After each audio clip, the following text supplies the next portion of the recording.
IPL வரலாற்றில் CSK அணி தொடர்ந்து இரண்டாவது முறையாக பிளே ஆஃப் சுற்றுக்கு செல்லாமல் வெளியேறியிருப்பது இதுதான் முதல் முறை. இந்த நிலையில் சிஎஸ்கே அணிக்கு தற்போது மிகப்பெரிய ஒரு அவமானம் காத்து கொண்டிருக்கிறது. சிஎஸ்கே தேவையில்லாமல் தீபக் கூடா, விஜய் சங்கர், ராகுல் திரிபாதி போன்ற வீரர்களை தொடர்ந்து ஆதரித்ததன் காரணமாகத்தான் இந்த நிலைக்கு தள்ளப்பட்டிருக்கிறது. இந்த 3 வீரர்களில் ஒருவர் கூட இல்லாமல் சிஎஸ்கே அணி நடப்பாண்டில் ஒரு போட்டியில் கூட விளையாடவில்லை.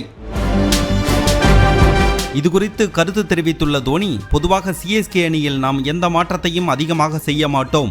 ஆனால் இந்த தொடரில் அதிக மாற்றங்கள் செய்ய வேண்டியது இருந்தது. ஏனென்றால் இருவர் சரியாக விளையாடவில்லை என்றாலும் பரவாயில்லை, ஒட்டுமொத்தமாக ஒரு அணியே சரியாக விளையாடாமல் போனதால் இந்த மாற்றங்கள் செய்ய வேண்டியதாக இருந்தது என்று அவர் கூறியுள்ளார். இந்த சூழலில் சிஎஸ்கே அணி குறித்து கருத்து தெரிவித்துள்ள Ian Bishop, Delhi premier league தொடரில் அதிக சிக்சர்கள் விளாசிய வான்ஸ் பேடி இன்னும் பெஞ்சில் தான் சிஎஸ்கே அணி அமர வைத்திருக்கிறது. ஆனால் அந்த தொடரில் 2வது அதிகபட்ச சிக்சர் அடித்த பிரியான் சாரியா தற்போது பஞ்சாப் அணியின் முன்னணி வீரராக திகழ்ந்து வருகிறார்.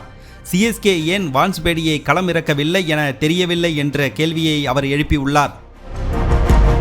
சிஎஸ்கே அணி இதுவரை 16 சீசன்களை விளையாடி இருக்கிறது. இந்த 16 சீசன்களிலும் ஒரு முறை கூட சிஎஸ்கே அணி புள்ளிப்பட்டியலில் 10வது இடத்தை பிடித்தது கிடையாது. குறைந்தபட்சமாக சிஎஸ்கே அணி 9வது இடத்தை தான் பிடித்திருக்கிறது. இந்த நிலையில் தற்போது சிஎஸ்கே அணி புள்ளிப்பட்டியலில் 10வது இடத்திலும் நிறைவு செய்யும் அபாயம் ஏற்பட்டுள்ளது. இதை தவிர்க்க வேண்டுமென்றால் சிஎஸ்கே அணி எஞ்சியிருக்கும் 4 போட்டிகளிலும் வெற்றி பெற்றே தீர வேண்டும் என்ற கட்டாயத்தில் இருக்கிறது.